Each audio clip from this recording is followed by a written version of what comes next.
Seção 4ª. Do afastamento para participação em programa de pós-graduação stricto sensu no país. Artigo 96-A. O servidor poderá, no interesse da administração, e desde que a participação não possa ocorrer simultaneamente com o exercício do cargo ou mediante compensação de horário, afastar-se do exercício do cargo efetivo, com a respectiva remuneração, para participar em programa de pós-graduação stricto sensu em instituição de ensino superior no país. Parágrafo 1º. Ato do dirigente máximo do órgão ou entidade definirá, em conformidade com a legislação vigente, os programas de capacitação e os critérios para participação em programas de pós-graduação no país, com ou sem afastamento do servidor, que serão avaliados por um comitê constituído para este fim. Parágrafo 2º. Os afastamentos para realização de programas de mestrado e doutorado, somente serão concedidos aos servidores titulares de cargos efetivos no respectivo órgão ou entidade há pelo menos 3 anos, para mestrado, e pelo menos 4 anos, para doutorado, incluído o período de estágio probatório, que não tenham se afastado por licença para tratar de assuntos particulares para gozo de licença capacitação, ou com fundamento neste artigo, nos 2 anos anteriores à data da solicitação de afastamento. Nota: para decorar esses prazos basta contar as sílabas de cada palavra. Mestrado tem 3 sílabas, logo 3 anos de cargo público. Doutorado, 4 sílabas, logo 4 anos de cargo público. Informação extra, e que não tenham se afastado para o mesmo fim, ou para matraca, sem uma, nos últimos 2 anos. Parágrafo 3º. Os afastamentos para realização de programas de pós-doutorado somente serão concedidos aos servidores titulares de cargos efetivo no respectivo órgão ou entidade há pelo menos 4 anos, incluído o período de estágio probatório, e que não tenham se afastado por licença para tratar de assuntos particulares ou com fundamento neste artigo, nos 4 anos anteriores à data da solicitação de afastamento. Nota: 4 sílabas na palavra doutorado, logo no mínimo 4 anos no cargo efetivo. Informação extra, e que não tenha se afastado para o mesmo fim ou para outra de matraca, nesse caso só tem tratar de interesse pessoais e para o mesmo fim nos últimos 4 anos. Neste parágrafo, da pós-graduação, faltaram 2 sílabas de matraca, no parágrafo que fala do mestrado e doutorado, faltou uma sílaba de matraca. Tomar nota: logo após os 3 anos de estágio probatório, ao se tornar efetivo, o servidor pode requerer a licença para mestrado, pois conta-se o período de estágio probatório para fins dessa licença em ambos os casos. Parágrafo 4º. Os servidores beneficiados pelos afastamentos previstos nos parágrafos 1º, 2º e 3º deste artigo terão que permanecer no exercício de suas funções após o seu retorno por um período igual ao do afastamento concedido. Abre aspas, parágrafos 1º, do ato do dirigente máximo que definirá os programas de capacitação e os critérios para participação em programas de pós-graduação, 2º, do mestrado ou doutorado, e 3º, do pós-doutorado. Parágrafo 5º, caso o servidor venha a solicitar exoneração do cargo ou aposentadoria, antes de cumprido o período de permanência previsto no parágrafo anterior, deverá ressarcir o órgão ou entidade dos gastos com seu aperfeiçoamento, na forma do artigo 47, do prazo de 60 dias para quitar o débito, antes de ser inscrito na dívida ativa. Parágrafo 6º. Caso o servidor não obtenha o título ou grau que justificou seu afastamento no período previsto, aplicar-se o disposto no parágrafo anterior, da indenização, salvo na hipótese comprovada de força maior ou de caso fortuito, a critério do dirigente máximo do órgão ou entidade. Parágrafo 7º. Aplicar-se a participação em programa de pós-graduação no exterior, autorizado nos termos do artigo 95 desta lei, o disposto nos parágrafos 1º a 6º deste artigo. Nota: são os parágrafos anteriores a este. Abre aspas, o artigo 95 diz: o servidor não poderá ausentar-se do país para estudo ou missão oficial, sem autorização do Presidente da República, Presidente dos órgãos do Poder Legislativo e Presidente do Supremo Tribunal Federal. Fecha aspas. Capítulo 6º. Das concessões. Artigo 97. Sem qualquer prejuízo, poderá o servidor ausentar-se do serviço. Inciso 1º, por um dia, para doação de sangue. Inciso 2º, pelo período comprovadamente necessário para alistamento ou recadastramento eleitoral, limitado, em qualquer caso, a 2 dias. Inciso 3º, por 8 dias consecutivos em razão de a. Casamento. b. Falecimento do cônjuge, companheiro, pais, madrasta ou padrasto, filhos, enteados, menor sob guarda ou tutela, e irmãos. Resumo: nesse caso, só vale para a morte de parentes de primeiro grau, e seus assemelhados, e para irmãos. Nota: casamento é igual a morte, 8 dias em ambos os casos. Artigo 98. Será concedido horário especial ao servidor estudante, quando comprovada a incompatibilidade entre o horário escolar e o da repartição, sem prejuízo do exercício do cargo. Parágrafo 1º. Para efeito do disposto neste artigo, será exigida a compensação de horário no órgão ou entidade que tiver exercício, respeitada a duração semanal do trabalho. Parágrafo 2º. Também será concedido horário especial ao servidor portador de deficiência, quando comprovada a necessidade por junta médica oficial, independentemente de compensação de horário. Parágrafo 3º. As disposições constantes do parágrafo anterior são extensivas ao servidor que tenha cônjuge, filho ou dependente com deficiência. Parágrafo 4º. Será igualmente concedido horário especial, vinculado à compensação de horário a ser efetivada no prazo de até 1 ano, ao servidor que desempenhe atividade prevista nos incisos I, do instrutor de curso de formação no âmbito federal, e 2ª, da participação em banca examinadora, do caput do artigo 76-A desta lei.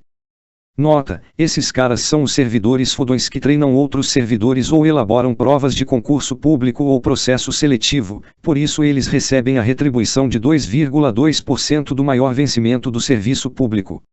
Os outros que só participam da logística desses eventos recebem apenas 1,2% do maior vencimento.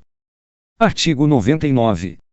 Ao servidor estudante que mudar de sede no interesse da administração é assegurada, na localidade da nova residência ou na mais próxima, matrícula em instituição de ensino congênere, em qualquer época, independentemente de vaga. Parágrafo único. O disposto neste artigo estende-se ao cônjuge ou companheiro, aos filhos, ou enteados do servidor que vivam na sua companhia, bem como aos menores sob sua guarda, com autorização judicial. Capítulo 7º. Do tempo de serviço. Artigo 100. É contado para todos os efeitos o tempo de serviço público federal, inclusive o prestado às Forças Armadas. Artigo 101. A apuração do tempo de serviço será feita em dias, que serão convertidos em anos, considerado o ano como de 365 dias. Artigo 102.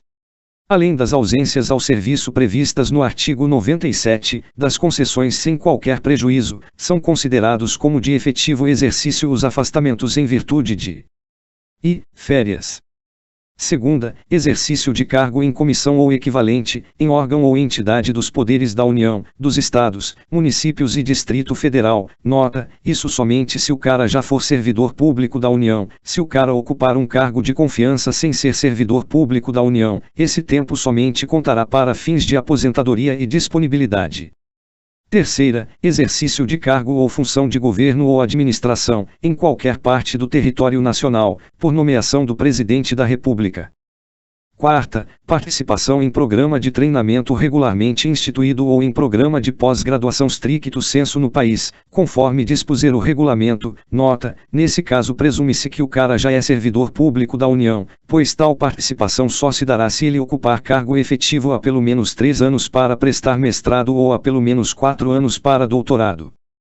V. Desempenho de mandato eletivo federal, estadual, municipal ou do Distrito Federal, exceto para promoção por merecimento. Nota: só é promovido quem já é servidor público.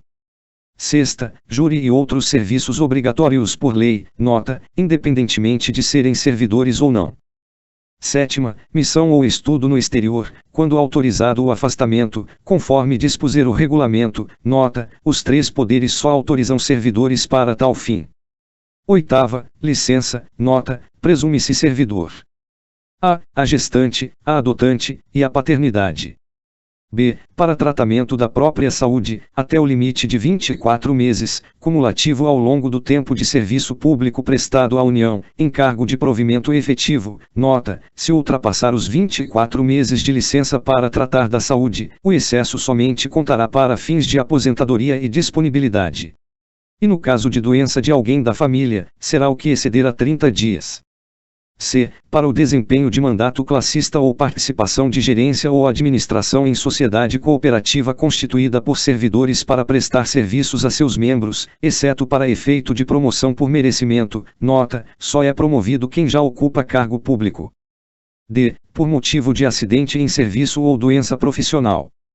E, para capacitação, conforme dispuser o regulamento. Nota: capacitação é de 5 em 5 anos de efetivo exercício, não podendo acumular 2 ou mais licenças.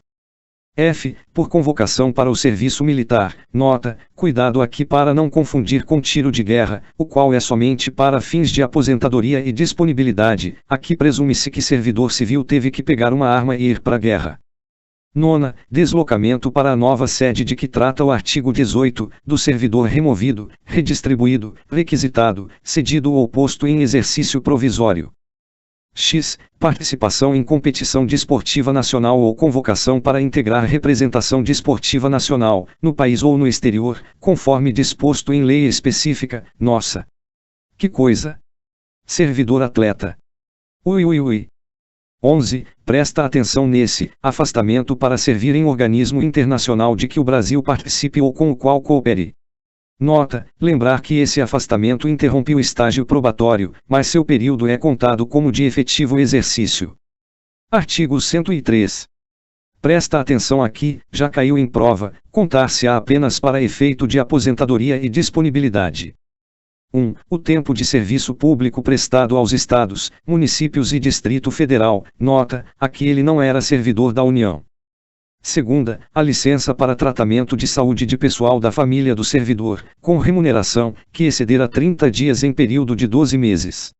3. A licença para atividade política. Nota 1. Essa também suspende o estágio probatório, mas não é contada como de efetivo exercício como o afastamento para servir em órgão internacional.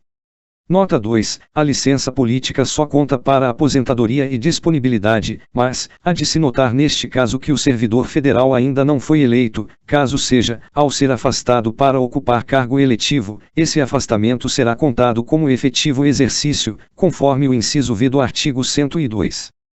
4. O tempo correspondente ao desempenho de mandato eletivo federal, estadual, municipal ou distrital, anterior ao ingresso no serviço público federal. V. O tempo de serviço em atividade privada, vinculada à Previdência Social. 6. O tempo de serviço relativo a tiro de guerra. 7. O tempo de licença para tratamento da própria saúde que exceder o prazo a que se refere a alínea B, do limite de até 24 meses, do inciso 8º do artigo 102. Parágrafo 1º. O tempo em que o servidor esteve aposentado será contado apenas para nova aposentadoria. Parágrafo 2º. Será contado em dobro o tempo de serviço prestado às Forças Armadas em operações de guerra. Parágrafo 3º. É vedada a contagem cumulativa de tempo de serviço prestado concomitantemente, em mais de um cargo ou função de órgão ou entidades dos poderes da União, Estado, Distrito Federal e Município, autarquia, fundação pública, sociedade de economia mista e empresa pública.